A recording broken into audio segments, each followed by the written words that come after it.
Tervist kõigile, te vaatate Mõtlemaatikat ja täna kavatseme lahendada läbi 2018. aasta matemaatika põhikooli lõpueksami. Ma teen läbi kõik ülesanded, ehk siis kokku 7 ülesannet. Muidugi lõpueksamit tehes saate lõpus ise valida, kas teete 6. või 7., aga selle video jaoks teeme kõik läbi. Aga mis seal ikka, alustamegi siis koheselt. Esimene ülesanne. Meil tuleb algselt tegurdada need 2 avaldist. Alustame esimesest. Siia ette saab tuua 2 ning sulgudesse jääb A-1. Teine avaldis on kohe näha, et valem sees. See tuleb A + 1 korda A-1. Lähme teise punkti juurde.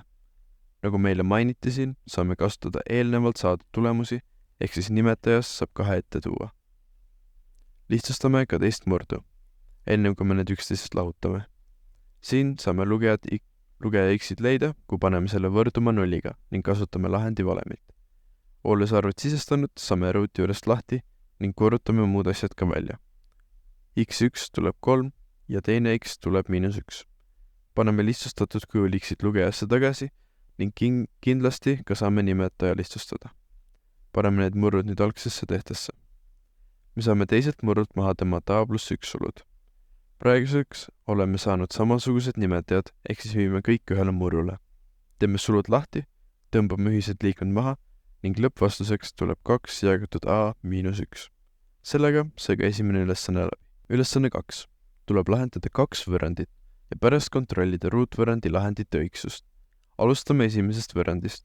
Korrutame esimese asjana sulud lahti. Jätame x-id vasakule poole ning arvud paremale. Jagame tervet rida 2-ga ning siis peame võtma ruutjuure. Vastuseks saame 2 ja -2. Kontrollime ka nende lahendite õigsust. Vasakut poolt kontrollides paneme 2 tehtesse ning saame 9. Teeme samamoodi parema poolega ning saame ka 9. Järgmiseks paneme -2 mõlemale poole tehtesse. Vasak pool tuleb 25 ning ka parem pool tuleb 25. See tähendab, et need lahendid olid õiged. Teeme teise võrrandi nüüd. Otsime ühise nimetaja nende murdude vahel ja selleks on 12. Ehk siis esimest murdu tuleb korrutada 4-ga, teist 2-ga ning kolmandat 3-ga. Korrutame sulud lahti ning liidame ja lahutame ka ühised x-id ja arvud. Saame 5x võrdub 15 ning sellega omakorda saame, et 1x võrdub 3.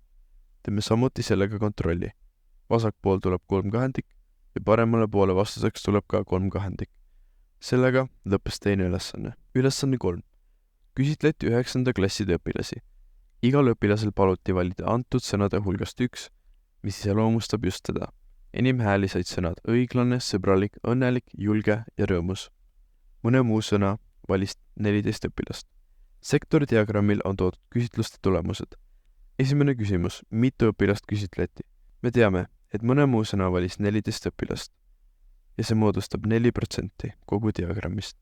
Me peame jagama 14 4% ehk 0,04-ga ning saame, et küsitleti 350 õpilast. Mitu õpilast valis sõna rõõmus?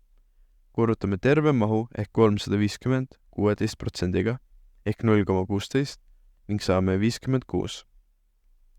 Mitu protsenti õpilastest valis sõna õnnelik, kui vastava sektori nurk diagrammil on 72 kraadi? Selleks peame korrutama seda kraadi kogu kraadidega. Me teame, et ringis on 360 kraadi, ehk siis jagame õnneliku osa sellest tervega ning saame 0,2 ehk 20%. Mitu protsenti vastanutest valis sõna õiglane? Selleks liidame kõik teised protsendid kokku, saades 70 ning lahutame 100 selle ja saame vastuseks 30%. Viimane küsimus ütleb, et kõigi vastanute vahel loositi auhind. Kui suur on tõenäosus, et auhinna sai vastaja, kelle eelistuseks oli sõna sõbralik? Kuna sõbralik oli 18%, siis jagame selle 100-ga ja vastus jääbki samaks, mis on 18%. Sellega saime läbi ka 3. ülesande. Ülesanne 4. On antud funktsioon ja esimeseks asjaks peame leidma selle funktsiooni nullkohad ja haripunkti. Ma korrutan tervet rida -1-ga, et oleks kergem arvutada. Et leida nullkohad, paneme funktsiooni võrduma 0-ga ning kasutame lahendi valemit. Korrutame kõik läbi ning esimene x tuleb 3 ja teine x tuleb -2. Et leida haripunkti, kasutame selle leidmise valemit. X-i väärtuseks saame 0,5, paneme selle algsesse tehtesse ning saame, et y tuleb 6,25. Teine punkt ütleb, et arvutaksime selle funktsiooni väärtuse, kui x võrdub 4-ga. Asendame x-id 4-ga ning saame vastuseks -6. Kolmandaks peame joonestama selle funktsiooni graafiku. Kasutades nullkohti ja haripunkti peaksite midagi sellist saama. Järgmisena tuleb joonestada samasse teljestikku funktsiooni y võrdub -3 x pluss 6 graafik. Selleks saate teha x ja y tabeli, et leida need väärtused, kus nad lõpuks lõikuvad. Viiendaks tuleb tähistada need lõikepunktid ning jooniselt leida nende koordinaadid. C tuleb 0 ja 6 ning D tuleb 4 ja -6. Sellega see 4. ülesanne tehtud. Ülesanne 5. Pargis olev muruplats oli põhiplaanilt täisnurkne trapets ABCD, mille haarad olid 41 meetrit ja 40 meetrit. Pargi uuendustööde käigus sai muruplatsist võrdhaarne trapets ABED, mille lühem alus BE on 30 meetrit. Esimene punkt tahab, et märgiksime joonisele trapetsite tipud A, B, C, D ja E ning viirutada joonisel osa muruplatsist, mis jäi alles pärast uuendustöid. Paneme ka külgede väärtused juurde, mis tekstist saime. Et arvutada muruplatsi pindala, peame leidma ka alumise aluse pikkuse ning et seda leida, tuleb algselt arvutada välja lõigu EC pikkus. Selle jaoks kasutame Pythagorase teoreemi. Paneme arvud sisse ning saame 9 meetrit. Liidame EB lõigu ja 2 EC lõiku ning saame, et AD pikkus on 48 meetrit. Trapetsi pindala valemiks on A pluss B jagada 2-ga korrutada kõrgusega. Paneme arvud valemisse ning saame vastuseks 1560 ruutmeetrit. Kolmas punkt. Uus muruplats tahetakse ääristada juhtkaabliga, et niitmisel saaks kasutada robotniidukit. Mitu meetrit juhtkaablit on vaja. Ehk siis praktiliselt küsitakse meilt selle trapetsi ümber mõõtu.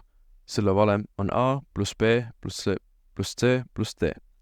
Vastuseks tuleb 160 meetrit ja sellega lõppes ka 5. ülesanne. Nüüdseks oleme jõudnud valikülesannete juurde. Ülesanne 6. Maailma kõrgeim korrapärane nelinurkne püramiid ehitati Egiptuses üle 4500 aasta tagasi. Püramiidi külgtahu kõrgus oli ligikaudu 187 meetrit ja põhiserv ligikaudu 232 meetrit. Eestis kulutab iga inimene keskmiselt 90 liitrit vett ööpäevas. Rakveres elab 15 526 inimest. Mitu aastat kuluks Rakvere elanikel selle püramiidi ruumalaga võrdse koguse vee tarbimiseks? Lõppvastus ümarda kümnendikeni. Esimese asjana täiendame seda joonist. Külgtahu kõrgus on teisisõnu apoteem. Meil tuleb leida kõrgus järgmiseks. Et seda leida, tuleb võtta põhiservast pool, mis tuleb 116 meetrit. Nüüd saame kasutada Pythagorase teoreemi ja kõrguseks tuleb ligikaudu 146,7 meetrit. Püramiidi valem on 1/3 korda põhjapindala korda kõrgus. Põhjapindala valem siin on A ruudus. Paneme arvud valemisse ning saame vastuseks ligikaudu 2,6 miljon kuupmeetrit. Et leida aastad, tuleb ruumala korrutada vee tarbimisega aastas. 1 kuupmeeter on 1000 liitrit, ehk siis saame sellise hulga liitrite koguse. Et leida veetarbimist aastas, korrutame Rakvere inimeste arvu 90 liitriga ööpäevas ning veel 366-ga ning saame ligikaudu 500 miljonit liitrit. Jagame nüüd veel need 2 vastust ja saame ligikaudu 5,2 aastat vastuseks. Sellega ka lõppes 6. ülesanne. Ülesanne 7. Märt tahab katta duširuumi põranda keraamiliste plaatidega ning vahetada põrandaliistud. Duširuumi põranda laius on 21 detsimeetrit ja pikkus 32 detsimeetrit. Dušinurga põrand on ruut, mille küljepikkus on 1200 mm. Dušinurga vastasseinas asub 800 mm laiusega uks. Märt ostis ristkülikukujulise põrandaplaate, mille mõõdud on 200 mm ja 600 mm. Plaate müüdi pakikaupa. Ühes pakis oli 9 plaati ja 1 plaat maksis 1 euro ja 80 senti. Dušinurga alla plaate ei panda. Märt ostis ka 1570 mm pikkuseid põrandaliiste. Liiste müüdi tükikaupa ja ühe liistu hind oli 7 eurot ja 48 senti. Ukseavasse ja ümber dušinurga liiste ei panda. Ennem kui me läheme küsimuste juurde, lisame väärtused joonisele.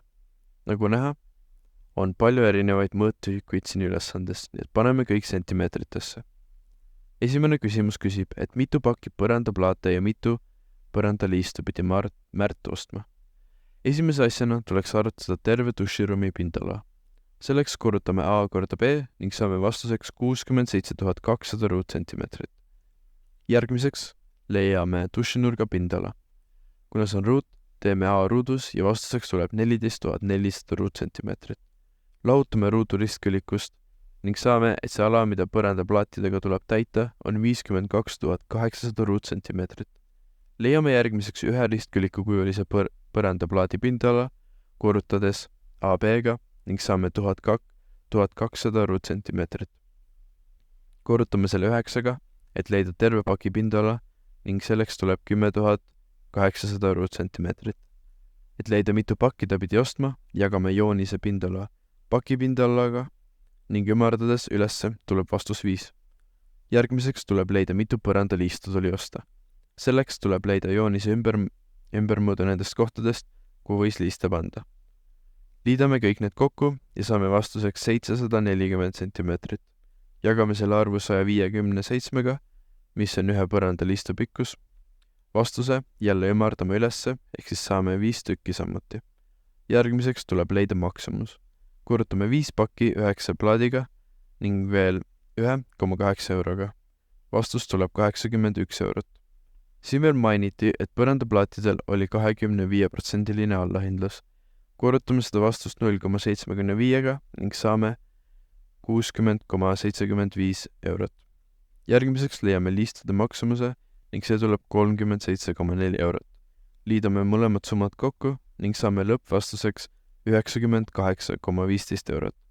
Sellega 2018 matemaatika põhikooli eksam läbi. Ma loodan, et saite sellest videost kas või natukene kasu õppimiseks. Mul on kavas veel mõned eksamid lahendada põhikooli jaoks, nii et kindlasti hoidke silmad lahti. Pange like, kui teile video meeldis ja kindlasti ka kommentige, kas sellest oli teile abi. Kuniks järgmise videoni, nägemist!